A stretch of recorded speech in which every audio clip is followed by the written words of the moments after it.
Review of Arsenal vs Man United match. Happy for the win, but we need better control in the game. In a thrilling match between Arsenal and Manchester United, emotions ran high as fans experienced a roller coaster of excitement and anxiety. When United briefly took the lead at 2-1, it seemed almost justified, given Arsenal's sloppy defensive display and the constant threat United posed on the attack. The tension in the air was palpable, but then a twist of fate occurred when United's goal was disallowed. The last 10 minutes of the game provided breathtaking moments that will be etched in the memory of Arsenal fans. The game itself can be described as a mix of the good, the bad, and the ugly. Arsenal started strongly, dominating the first 30 minutes with a sense that they were the superior team. However, a crucial moment marred this dominance when the ball fell to Havertz and he missed a golden opportunity to score despite the absence of any defensive challenge.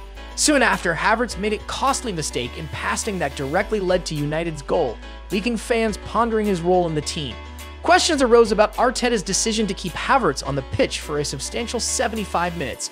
The persistence with this experiment left many baffled. However, it was not just about one player, it was about the tactical choices made. Arteta seemed to acknowledge his error by reverting to a back four formation from the previous season.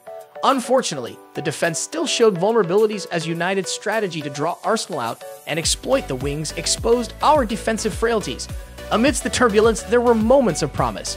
Arsenal displayed a swift response to level the score, showcasing their ability to attack with speed when necessary.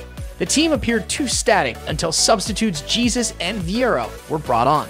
Credit is due to the manager for these substitutions as they once again changed the dynamic of the game. Jesus added a dimension to the attack that Eddie lacked, and Vieira demonstrated his impact with a penalty won and 2 assists in his limited playing time this season. On the pitch, one standout player shone brighter than the rest. Declan Rice's performance was a revelation, making fans forget the absence of Partey. His goal will be etched in folklore, but more importantly, he showed leadership and initiative when Arsenal desperately needed a win. The switch to a familiar system seemed to rejuvenate Odegaard, who had his best game of the season. Even though Saka had an off day, he continued to push forward, aided by the support of Ben White, which was notably absent when Partey played. Special mention must be made of Martinelli, who performed heroically on the left flank despite having little support and the absence of Xhaka. His tenacity and threat on the wing were commendable. In conclusion, Arsenal secured a vital 3 points in a nail-biting victory.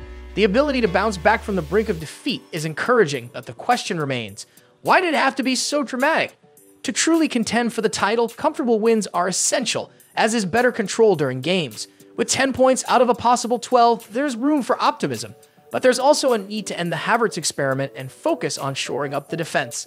Looking ahead to the Everton match, Arsenal faces a challenging fixture on a ground where the record is less than stellar. However, with Everton's struggles, dominating performances are required.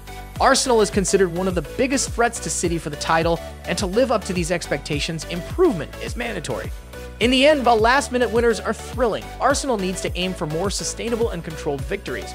The roller coaster ride is exciting, but consistency is the key to a successful title campaign.